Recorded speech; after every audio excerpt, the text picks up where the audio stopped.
Jadi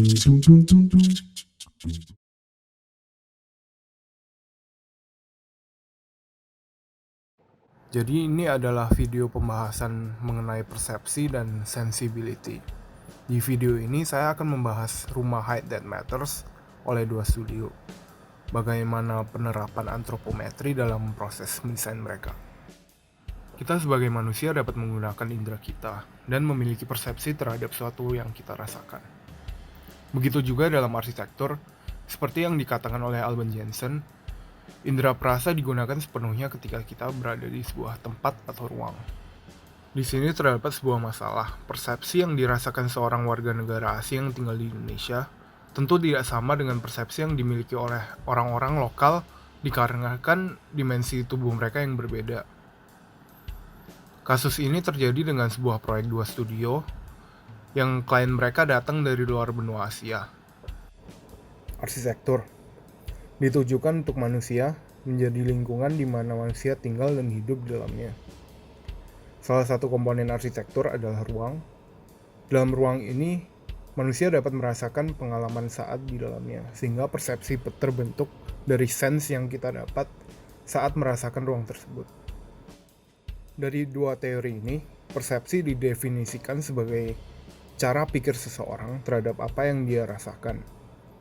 Maka dari itu, sebuah desain ruang arsitektural dapat mempengaruhi persepsi seorang yang ada dalam antropometri.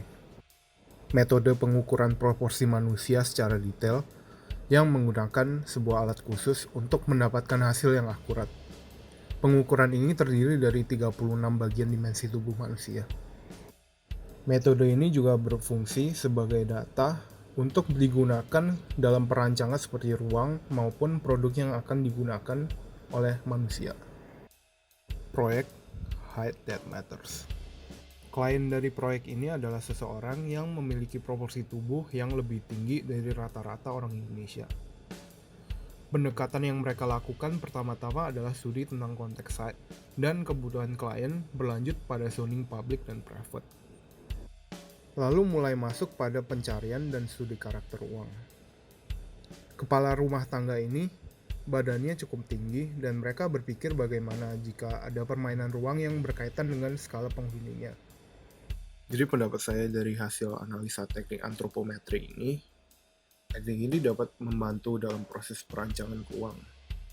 Data yang sudah terkumpul dapat menjadi parameter ketika menentukan ukuran dan proporsi ruang, menyesuaikan dengan ukuran dimensi tubuh klien pada proses mendesain. Meskipun tidak semua data dari antropometri ini digunakan pada setiap ukuran pada ruang tinggal ini, namun rumah ini masih dapat memperlihatkan intensi awal dari penyesuaian tinggi klien pada ruang yang tingginya 3 meter dan pintu dengan tinggi 2,4 meter. Pada ruang keluarga juga terdapat void dari lantai 2 dan 3 yang dapat memberikan rasa lega tersebut. Ukuran dan proporsi manusia dalam dunia arsitektur tidak terlepas dari teori Le Corbusier. The Modular Man adalah skala proporsi menggunakan antropometri yang diterapkan oleh beliau.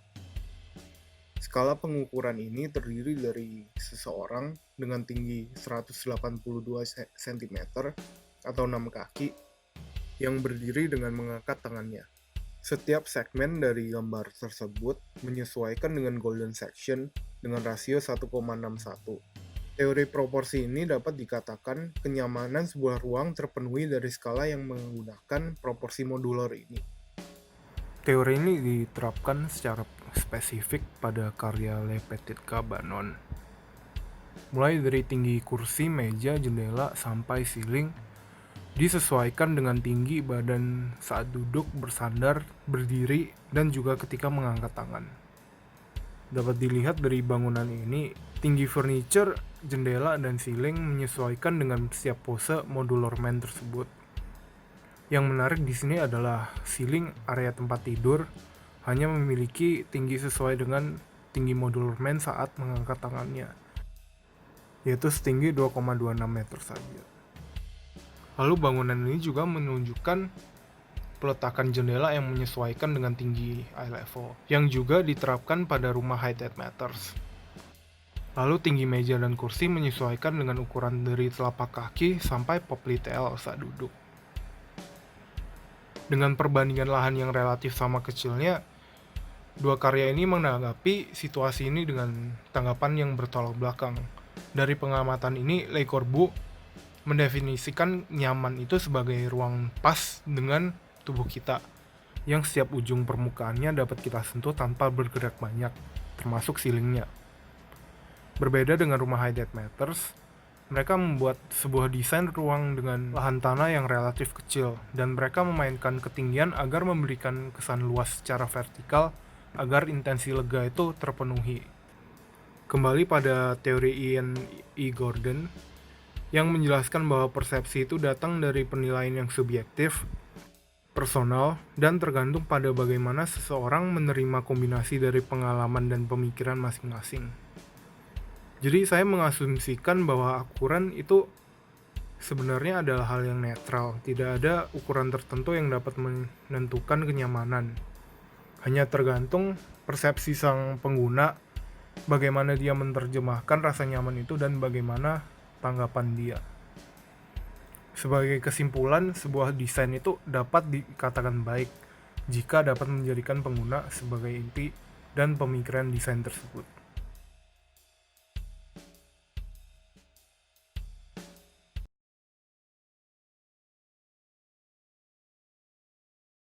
Pada kesempatan kali ini, saya akan membahas tentang pengaruh detail terhadap penghematan energi dan bentuk bangunan New Media Tower. Dalam penelitian ini, ada 3 hal yang akan dibahas. Yang pertama adalah teknologi, yang kedua adalah detail, dan yang ketiga adalah objek studi, yaitu New Media Tower.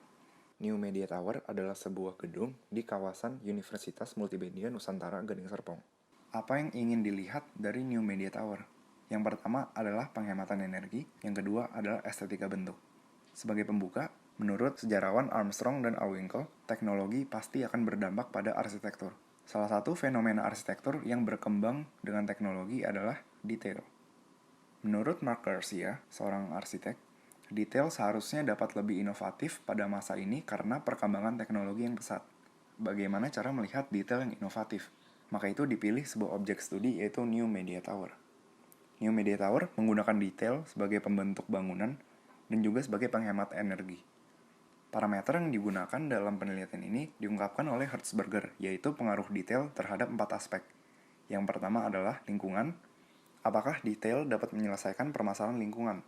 Dengan teori penunjang The Architecture of the Future oleh arsitek Norman Foster. Aspek yang kedua adalah pengguna. Apakah detail dapat berdampak langsung pada pengguna? Dengan teori penunjang Visions of Future Living oleh penulis Klein dan arsitek Lieb. Aspek ketiga adalah struktur. Apakah detail dapat menjadi elemen utama dalam sebuah bangunan? Dengan teori penunjang Future Details of Architecture oleh seorang arsitek bernama Mark Garcia. Aspek keempat adalah estetika. Apakah detail menjadi faktor penunjang dari keindahan bangunan itu sendiri? Dengan teori penunjang Contemporary Parametrism dan Biomimicry oleh Sebastian Song, seorang kritikus arsitek. Metode yang digunakan dalam penelitian ini kembali diungkapkan oleh Hertzberger, yaitu tentang mikrologi. Mikrologi ini meneliti sebuah bangunan mulai dari unsur yang paling mikro sampai akhirnya ke unsur yang makro. Maka itu urutan observasi yang akan diambil dimulai dari jembatan, lantai dasar, ruangan, lalu fasad. Hasil observasi yang didapat akan dipaparkan seperti ini. 4 objek akan dibahas terlebih dahulu, di mana setiap objek akan dinilai berdasarkan parameter, dan lalu akan didiskusikan hubungan antara objek dengan parameter. Dimulai dari jembatan sebagai intermezzo dari bangunan yang menekankan estetika dari detail berupa lubang pada plafon aluminium sebagai unsur estetika yang digunakan bangunan. Hal ini menjawab estetika.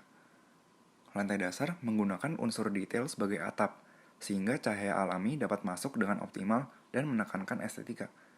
Dapat dilihat di diagram berikut ini, bahwa detail mampu membiarkan cahaya alami untuk masuk, namun memblokir cahaya yang terlalu intens.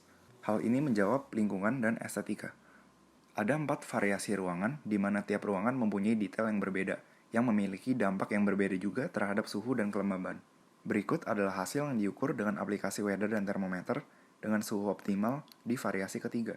Terjadi penurunan suhu akibat detail sebagai dinding sehingga proses belajar pengguna tetap nyaman walaupun tidak menghabiskan energi listrik. Hal ini menjawab lingkungan dan pengguna. Fasad memiliki tipe detail yang berbeda, namun dapat dilihat pada diagram keduanya tetap berfungsi sebagai ventilasi untuk menjaga suhu yang lebih rendah pada interior. Berikut adalah hasil yang diukur dengan aplikasi weather dan termometer dengan suhu optimal di fasad kedua. Secara tektonika, fasad tersusun dari plat aluminium yang dilubangi oleh teknologi laser cut. Penyusunan detail dapat membentuk fasad yang organik dan merupakan struktur dari fasad itu sendiri. Hal ini menjawab lingkungan, pengguna, struktur, dan estetika. Hasil observasi dikaitkan kembali dengan parameter. Dalam aspek lingkungan, Norman Foster pernah berkata bahwa arsitektur pada masa kini harus dapat melakukan penghematan energi dengan desain yang efektif. Hal tersebut sudah dicapai dalam New Media Tower seperti bukaan untuk mendapatkan cahaya matahari di lantai dasar ataupun sirkulasi udara yang maksimal sehingga terjadi penurunan suhu karena fasad. Dalam aspek pengguna, menurut Klein dan Lip, detail seharusnya dapat langsung berdampak pada manusia, terutama dalam hal kenyamanan. Hal tersebut sudah dicapai ketika ada penurunan suhu di ruangan, sehingga pengguna dapat merasakan nyaman dan sejuk. Dalam aspek struktur, menurut Mark Garcia, detail seharusnya dapat diinovasikan lebih lanjut melalui teknologi, sampai pada suatu titik di mana bangunan itu sendiri tersusun hanya dari detail. Hal ini sudah dapat dilihat dari fasad New Media Tower, di mana fasad itu ternyata tersusun dari rangkaian detail. Dalam aspek estetika, menurut Sebastian Song, teknologi memungkinkan pembentukan sebuah form bangunan yang organik yang hanya terdiri dari detail. Hal ini dapat dilihat dari bentuk bangunan New Media Tower itu sendiri. Namun yang menarik, Sebastian Song berkata bahwa detail itu harus memilih antara kedua ini, estetika bentuk bangunan atau ekologi dan manusia. Jika detail memilih untuk estetika bentuk bangunan, maka detail akan digunakan untuk menunjang nilai keindahan dari bangunan. Jika detail memilih ekologi dan manusia, detail digunakan untuk menyelesaikan masalah lingkungan dan harus langsung berdampak pada manusia. Namun, jika dilihat dari New Media Tower mampu dan berhasil mewujudkan kedua hal tersebut. Sebagai penutup, detail terbukti bermanfaat dalam penghematan energi maupun dalam pembentukan bangunan. Namun untuk detail ke depannya, apakah detail dapat menjadi pelopor baru dalam era arsitektur? Sampai pada akhirnya detail menjadi sebuah definisi dari arsitektur.